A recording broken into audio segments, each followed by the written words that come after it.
በእሸቱ ላይ ዘመቻ ተጀምሮበታል። ኮሜዲያን እሸቱ መለሰ ይሄን ቪዲዮ ለእሸቱ አድርሱልኝ።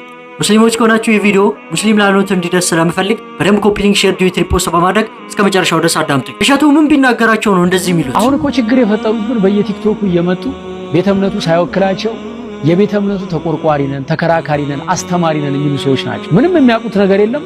በሚያውቋት ትንሽ ዕውቀት ምንም የማያውቀውን ህዝብ ይማርኩና ተከታያቸው ያደርጉታል። ሲመቻቸው ደግሞ ወደ ራሳቸው ዓላማ ይገነጥሉታል። ሁሉም የሃይማኖት እምነት ተከታይ በዚህ ሰዓት መጠንቀቅ ያለበት ነገር ቤተ እምነቱ አስተምሮ ያልሾማቸው ዕውቅና ያልሰጣቸው እውነተኛ ንግግር ነው የተናገረው። እምነት በስድብ አይሰበክም። ግልጽ ነገር ነው። በስድብ እምነታቸውን እየሰበኩ የነበሩ ሰዎች ነበሩ። እነሱን ተናገረ። ምን አጥፍቶ ነው ዛሬ ላይ እንደዚህ የምትናገሩት፣ እንደዚህ የምትነሱበት?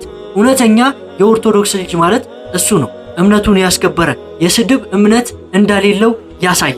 አንዳንዶቻችሁ ደግሞ ኡስታዞች መታሰር አለባቸው፣ ቲክቶክ ላይ የሚሰሩ ንጽጽር ላይ የሚሰሩ ሌሎች ሙስሊሞችም ሲሳደቡ ነበር ብላችሁ እያወራችሁ ነው ያላችሁት። እነዛ ሰዎች ዛሬ ላይ አልተደበቁም። ካጠፉ እነሱ እንዲታሰሩ ማድረግ ትችላላችሁ። ለምን ዛሬ ላይ እፎይ መታሰር አለበት ሲባል ዛሬ ላይ እነሱን ለማሳሰር አሰባችሁ? ከዚህ በፊት ሲሳደቡ ለምን እነሱን ለማሳሰር አላሰባችሁ? ምክንያቱም እነሱ በማስረጃ ስለሚናገሩ ነው። በእስልምና አንድ ሰው ከእስልምና እምነት ውጪ እንዲሳደብ አይፈቀድለትም። እንደዚሁም ደግሞ ኢየሱስንም ማርያምንም እንግዲህ እንዲሳደብ ሙስሊሞች እንኳን አንፈቅድለትም። ምክንያቱም ኢየሱስ የተከበረ የአላህ መልእክተኛና ባሪያ ስለሆነ። እንደዚሁም ደግሞ ማርያምም ንጹህ የሆነች ሴት ነች። ለምን ይሳደባሉ? ለምን እምነትን ይነካሉ? ሌሎች እምነት ተከታዮች ሲሳደቡ እነሱ ደግሞ ከመጽሐፍ ቅዱስ ላይ ያለውን ስህተት እንደዚሁም ችግር እያስረዱ ነበር። ዛሬ ላይ አሉ።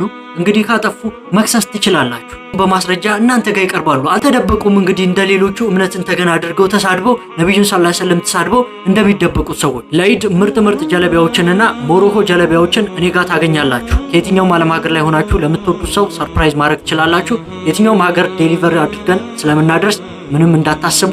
በዚህ ዩዘርኔም ቴሌግራም ላይ አዋሩኝ። ከታች በሚቀመጠውና ባዮ ላይ ባለው ስልክ ቁጥርም በኢሞ፣ በዋትስአፕ ልታናግሩኝ ትችላላችሁ።